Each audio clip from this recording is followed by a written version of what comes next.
kaya natin maging successful sa buhay. Kayang-kaya naman eh. Diba? Huwag ka lang tatamad-tamad, gawa ka lang talaga ng paraan para maabot mo yun. Kasi kung aasa ka lang sa himala, wala kang mangyayari. Ikaw talaga yung gagawa nun para sa sarili mo eh. Pag naunahan ka ng hiya, hindi mo magagawa yung mga gusto mong gawin. Iniisip mo yung iisipin ng ibang tao. Diba? Eh, saglit lang ang buhay. Dapat sulitin natin. Potential is deep inside of me, but they hate when you're successful cause they try to be. They sit there being judgmental because you're trying things, and they just want you to settle and do the right thing. So get a good job, don't slack off. Wake up every morning, make a good impression on your boss. Don't do anything that I wouldn't do. And when you're making money, make sure you don't spend it too soon. Nandito tayo ngayon sa SM Fairview. SM Fairview kasi atin natin to. Yung pinadala sa akin ni Ate Madge. All goods na yung laptop, nakuha na natin. Kanina pa pala nag-aantay dun si ate sa harap, hindi ko napapansin. Binigyan tayo ng ano, para siyang ano. Basta, malalaman natin mamaya, bigyan natin ito kay mama. Kasabay naman tayo matutulog. So yan, hanap na kami ng makakainan ni Kulot ngayon. Gutom na kami, oh, namumukha. Eh, kain kami inasal. So yun, isa sa pinaka-target natin talaga inasal na makainan. So yun, tara. Let's go. SM Fairview. Ganun pa rin yung lasa. Sarap pa rin. Ayun ang pinakahihantay mo sa lahat. Yay! Sarap. Makakain ka lang ng ganito sa Pinas, all goods ka na. Pwede ka nang bumalik sa Korea. Boss! Boss! Kung ano naman, boss? Bossing! Kamusta ang buhay-buhay? So yun, kain tayo boy. Uwi na sana kami papunta na Marilao, kaso umuulan pa. Tapos may nakita kami mga bata na nag-scooter. Ito yun. Tingnan natin kung magkano, tapos arkila tayo. Ayun oh. Nabol talaga namin yung bata eh. So yun, arkila tayo boy. Waka mo boy. Happy ride. 30 minutes, 100 pesos. Kasi mabilis lang naman. Tsaka baka tumila na yung ulan para makauwi kami agad. Let's go. Bomba boy. Ha? Nakaon? Oo. Boss, bilisan mo naman boss. Sagad na to, gato ng bilis niyo. Boss, tangina mo makakanta nga. Boss, parang kupal. Boss, napakabagad lang sa'yo boss. Tutulak na kita boss. Hey! Bilis talaga nito, pangkarera to eh. Nakakalibot kayo kayo. Sino? Wala pa.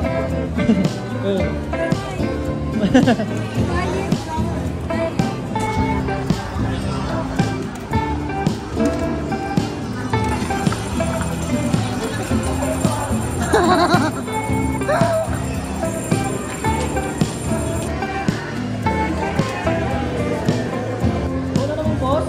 From behind, from behind. Oh, kung naman nakita kong taas. Tatapay yung bang.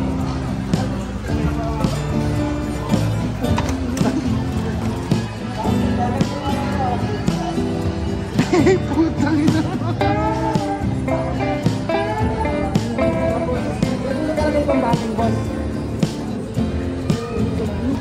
Kunyari mo na belo sa sasakyan.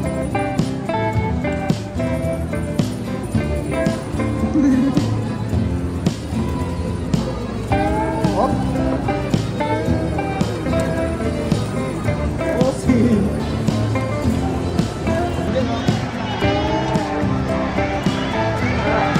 Mukha ni Pino to. Ah, Chichu. Chichu.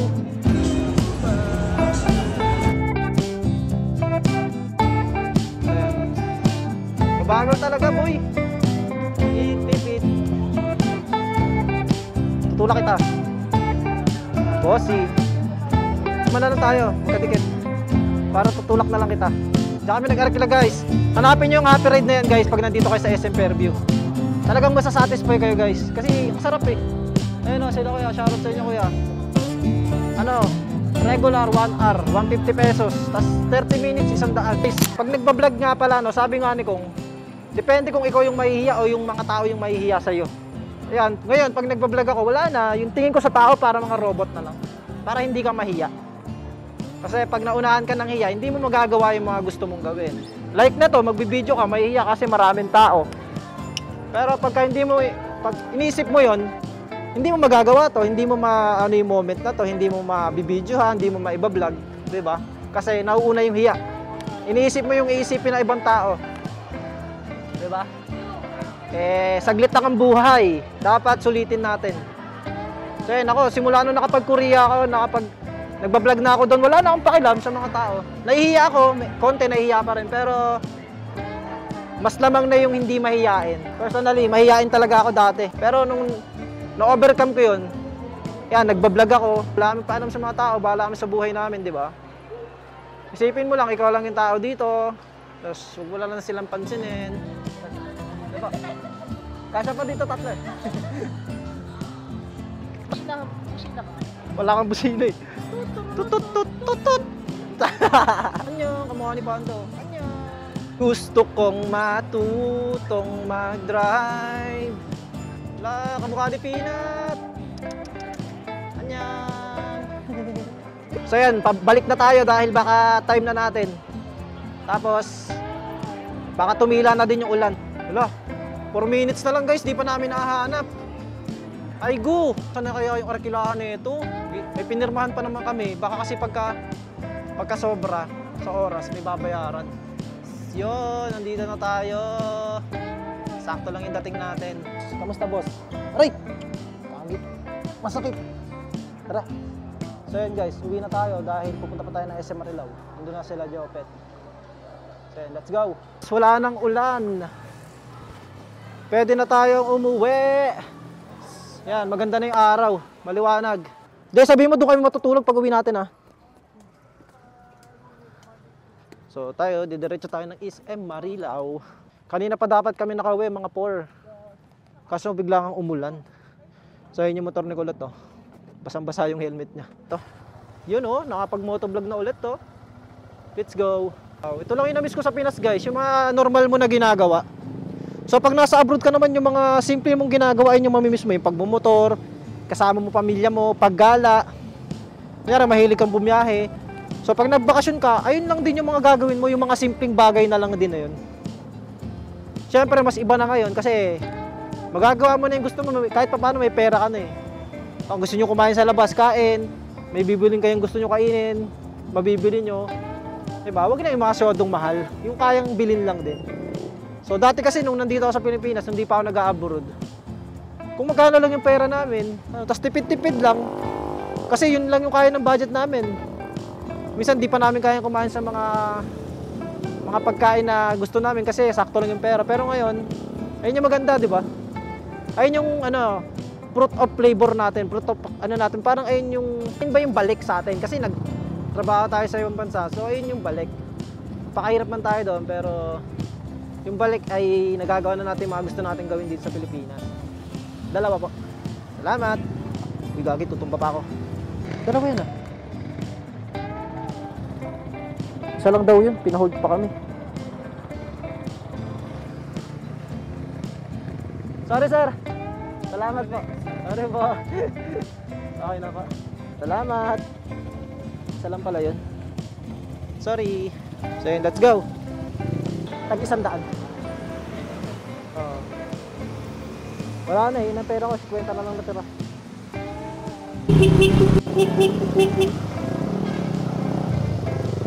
Tulak natin to, tulak. Ay, flat pala. So yun, na-flat pala guys, tutulak ko sana. Kaso wala din magagawa kasi hindi niya pwedeng sakyan yan ng flat. Kung wala sanang gasolina, matutulak natin. SM Fairview, let's go! Bye-bye! Salamat sa memories ngayong araw na napaka-solid. Kaya pala umulan kasi para daw magano kami, mag e-bike at malibot namin yung SM Fairview. So first time ko lang ginawa yun sa buong buhay ko dyan. Yung mag e-bike. Ang sarap, solid. Ito lang yung hindi masarap guys eh. Yung talsik ng motor ni Kulot. Hanggang mukha mo, makakain mo yung putik eh. Tiis pogi. Naka-undernet ka oh. Diba? Pero yung talsik sa likod mo. Ano ka, human tapalodo. Salamat nga pala sa kapatid ni Ate Marge na nagbigay sa atin ng ano. Basta di ko pa alam kung ano yung laman nun, may box eh, na parang bake. Para siyang cake, parang ganon. So malalaman natin yan sa bahay. Thank you, salamat po ng marami. Kasi taga Santa Mateo Rizal pa siya. Tapos nag-meet up na lang kami dyan kasi may pinadala si Ate Marge na laptop. So dyan kami nag-meet up sa Fairview. Kasi sabi ko kay Ate Marge, dadaling ko dun sa bahay nyo sa mismong lugar. Kaso sa Lunes pa, eh kailangan na daw. Kaya nag-meet up na lang kami, parang ano, halfway. So success na yung araw natin, all goods naman. Doon naman tayo sa SM Marilao. Dahil syempre kailangan sulitin natin yung bakasyon natin. Wala tayong kailangan aksayang oras. Ganun lang no, pagka magbabakasyon ka talaga, parang grabe bilang lang yung oras mo. Kaya kagabi binilang ko, anong date na ba ngayon? 31 pa lang no. Nakakaisang araw pa lang ako. Kahapon kasi parang ang dami nang nangyari. Pero isang araw pa lang pala yun. Kung ibig sabihin nun, nasulit natin yung gala natin dito. Kumbaga parang ano ba? Parang sulit kasi dami na natin nagawa nung araw na yun. Kaya nakakagulat talaga, isang araw pa lang yun. Tapos ngayon, sulit din kasi dami na rin nagawa. Yan. Ganun talaga pag nag-abroad ka tapos babakasyon ka. Kailangan sulit yung bawat araw mo kasi pagbalik mo sa pinagtatrabaho mo, pagbalik natin ng Korea, trabaho na naman tayo ng trabaho, tapos aantay na naman tayo ng kung kailan yung bakasyon natin. 'Di ba? Kaya yun, ang sarap lang sulitin. So mamaya, nasa bahay tayo, doon tayo matutulog. Traffic! Baka Pilipinas yan. Ayun yung dream bike ko dati guys, oh. CBR 150. Yan. Hindi ako nagkaroon ng ganyan, nagkaroon ako Rusi 200. Pero yan talaga yung dream bike ko noon, nung mga high school ako. Kaso, syempre, hindi naman tayo mayaman. Hindi tayo nagkaroon. Rusi. Ngayon naman, kaya na natin bumili yan. Pero syempre, big bike na. 1,000cc agad. Or 1,200. Big bike na agad, di ba? Nung bata ka, may mga pangarap ka na ganito. Para sa'yo, parang imposibleng maabot siya. Or posible naman, pero parang ang hirap. Tapos habang tumatanda ka, nagmamature ka, nagle-level up yung mga pangarap mo. Ayun dapat, guys. Kasi kung mag-i-stay ka lang sa ganung pangarap mo, tapos stop na, doon ka na lang, hindi ka nagagawa ng paraan para maabot mo pa yung mga pangarap na gusto mo. Kasi parang pag nakontento ka na sa isang pangarap, all goods na, okay na, meron na ako nito eh. Pero pag nagle-level up yung pangarap mo, may gusto ka pa dito, may mas gusto ka pa dito. Kumbaga, hindi ka nawawalan ng gana sa mga bagay na gusto mong gawin. Talagang magsisipag ka, mag-hustle ka, kasi may mga bagay ka pa na gustong bilhin eh. Gusto mo may pundar, ganun, di ba? Kapundar mo to, susunod ganito naman kasi, di ba? Nagle-level up para hindi ka tinatamad. Mas lalo kang gigil, makuha mo yung mga bagay na yun. Pag naabot na natin yung big bike, kunyari may big bike na, di sunod naman, sports car. Di ba? Hindi naman masamang mangarap eh. Wala namang imposible kung gugustuhin mo talaga. Kasi yun lang naman, kaya ka nga nangangarap. May target ka na goal na maabot. Yun, yung pangarap mo, gusto mo matupad to. So gagawa ka ng paraan para maabot mo yun. So kaya, pag nangangarap ka, yung parang, kahit parang imposible siya, gawin mong imposible kasi wala naman talagang imposible. Ako, sinasabi ko lagi, big bike ang mahal. 1 million, 1.5, parang imposible siya dati.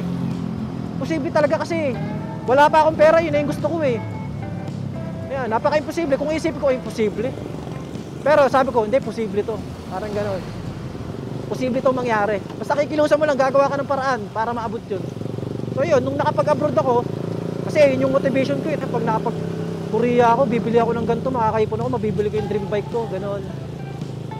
Oh, nakapag-Korea ako, kumikita na tayo ng kahit papano, nakakaipon tayo ng pera. Pero una nga, nakapundar na tayo ng bahay, di ba? Punta tayo ng bahay. Siyempre, next na natin yung mga ganun, yung susunod. Mga big bike, no?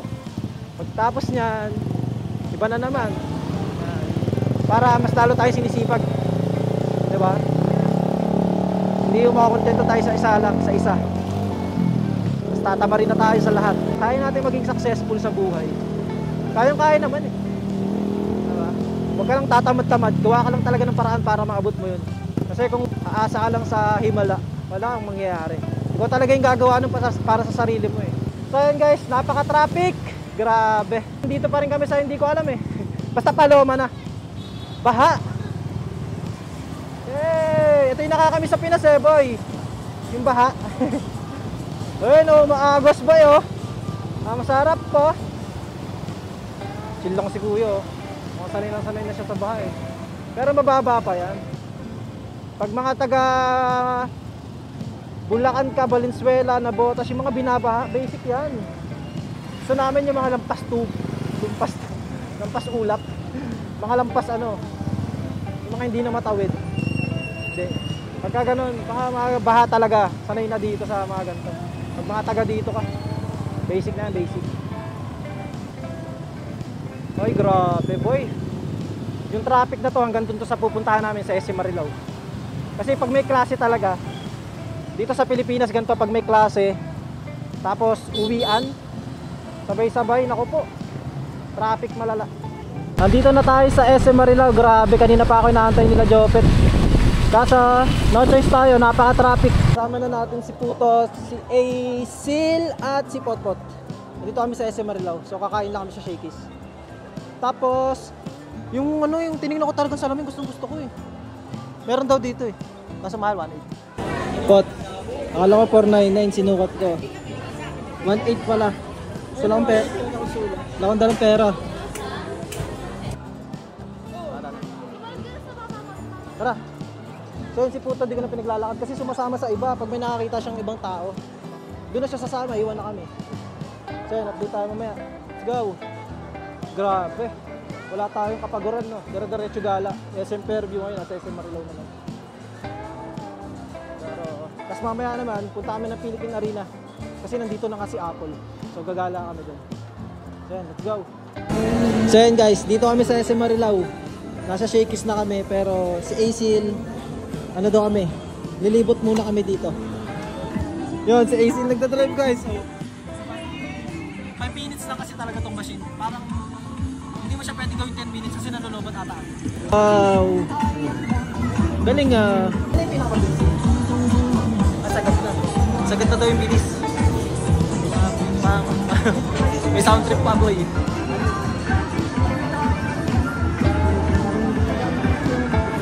Si A. Alam mo A? Hey! Funny! Nine! Eight! Oh, gulo. Ganun. Tutulak na natin. So yun guys, tulak natin. Ito lang, nakaseatbelt pa ako eh. Hindi, meron pa yan, Sil. Wala, gagay. Hindi, sakay ka, Sil. Sakay ka. Malobat, boy. Wala nang gas. May timer lang talaga siya na 5 minutes. So, pagka alam nyo na maubos na, doon lang pala kayo dapat mag-ikot-ikot. Hindi siya makakaikot ng buong SM kasi 5 minutes lang. Sabi ko kasi kung pwedeng 10 minutes. Kasi parang nalolobat din agad to. Dapat pala nilibot natin Sil, tapos tinulak na lang kita eh. No? Nakalibre pa tayo gala. Kasi na mo.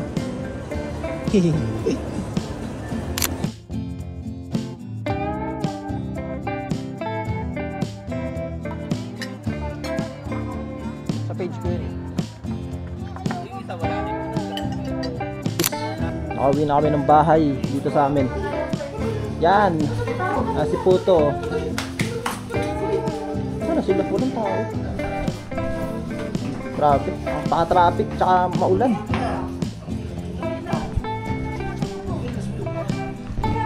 Puto. Puto Rino. Asa na sila kulot? Puto. Bigat naman ito, Jopet. Siyempre, ito na. Bakit hindi ka nagsabi? May konti ako dito. Magkano ba? Ano kayo? Alam nyo ba?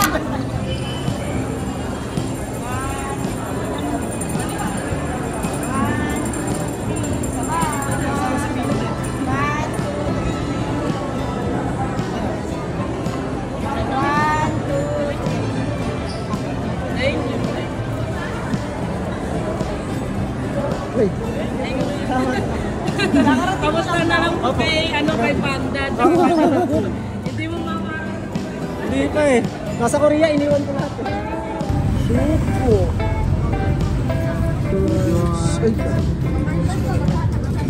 One joints. Gawin dito yung darili mo. Nakakala mo kasal eh no?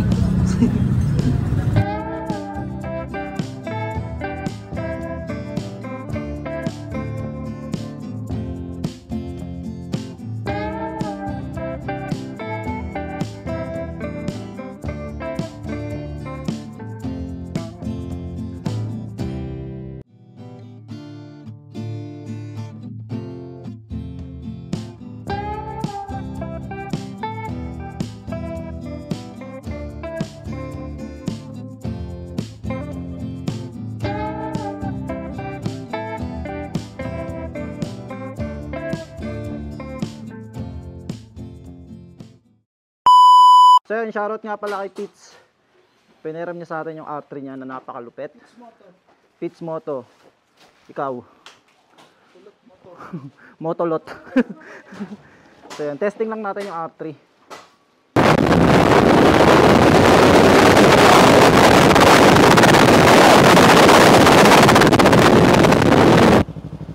Sinyeto to. Fuck you!